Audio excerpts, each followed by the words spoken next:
Ay, sana all may jowa. Mararanasan ko pa kaya yung pangarap kong mala fairy tale love story? Ay, good morning po, sir. Magkano red roses nyo dito, ma'am? Ay, hindi po kami nagtitinda ng rose, sir eh. Ah, ganun ba? Sige. Eh, yung pink rose nyo, magkano? Ah, wala rin po kami nun, sir eh. Hindi po talaga kami nagtitinda ng rose. Pasensya na po. Ah, ganun ba? Sige. Yung white rose, ma'am, meron kayo? Wala po talaga, sir. Ayaw po kasi ng lola ko sa rose kaya di kami nagtitinda nun. Ah, ganun ba? Sige. Yung yellow na... Sir, sa ibang shop na lang po kayo maghanap. Wala po talaga dito kahit ano pang kulay ng rose. Ah, ganun ba? Sige. Kainis naman to, ang kulit kausap. Sir, wala nga po kaming... Oh, Eros. Hi, Dapodil, para sa'yo. Para saan naman to? Ang totoo niyan, may gusto sana akong sabihin sa'yo eh. Matagal ko na... Dapodil! Pumasok ka nga dun sa loob! Lola. Ngayon na! Kung ano man yung binabalak mo kay Dapodil, ay itigil mo na! Ayoko na makita kang lumalapit sa apo ko, ha? Alis! Grabe naman yung lola mo, be. Ano? Gusto kanyang tumandang dalaga, ganun? Lahat na lang ng lalaking lumalapit sa'yo, pinagtatabuyan niya. Kaya nga eh. Di ko na rin maintindihan si Lola. 32 naman na ako pero hanggang ngayon, ayaw pa rin niya ako magkaroon ng boyfriend.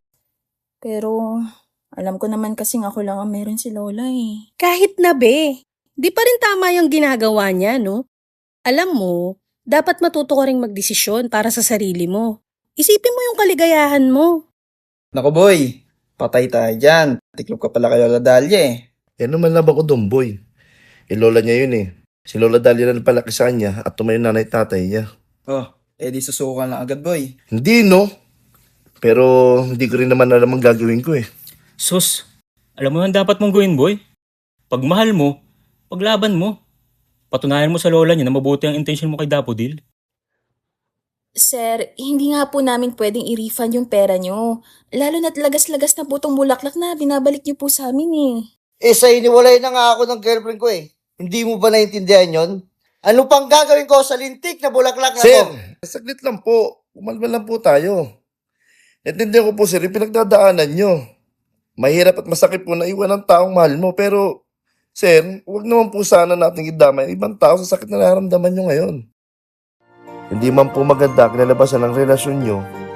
Naniniwala ako, sir, na may taong nakalaan din po para sa inyo. Sa ngayon, pagpahinga po muna kayo siguro, sir. Makaalis na nga lang. Ay, salamat. Umalis din. Okay ka lang ba, Dapodil? Oo. Thank you sa pagtatanggol mo sa akin, Eros ah. Wala yun. Siyempre, pagtatanggol kita, mahal kita eh. Ha? Ha? Tama ba yung narinig ko?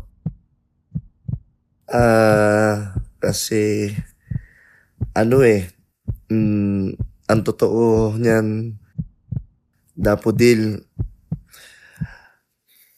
matagal na kitang gusto, Dapodil. Ay, mali. Matagal na kitang mahal, Dapodil.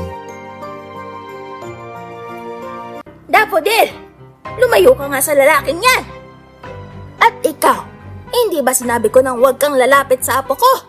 Pero Lola, mabuti po ang intensyon. Hindi ka ba nakakaintindi? Ayoko sa'yo! Layuan mo ang apo ko!